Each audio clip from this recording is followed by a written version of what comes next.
Gusto mo ba ng higher rates bilang freelancer or VA? May isang simpleng pagbabago lang na kailangan mong gawin at ito ang pinaka-game changer. Hindi yan yung dagdag na skills lang. Hindi rin yan kung gaano kadami ang experience mo. Ang kailangan mo lang ay mag-specialize sa isang specific na skill. Pag may niche ka, mas nagiging malinaw at specific ang value na mabibigay mo sa client.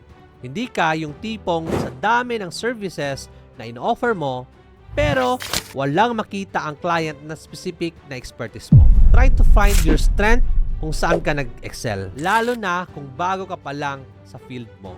Master that skill first so that clients can see that you are an expert in that field and they will gain your trust in the long run.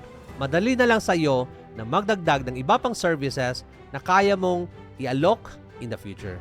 Advice and reflection. Huwag matakot pumili ng niche kahit maliit o limitado pa ang services mo sa simula. Kapag naipakita mo na ang tunay mong galing at kalidad sa isang bagay, mas madali lang mapapansin at mapagkakatiwalaan ng clients. Kaya, kung gusto mong makakuha ng higher rates at mas solid na clients, simulan mo sa pag-specialize. Hindi kailangan expert ka agad sa lahat. Ang importante, expert ka sa isang bagay na confident ka at handang ipakita ito.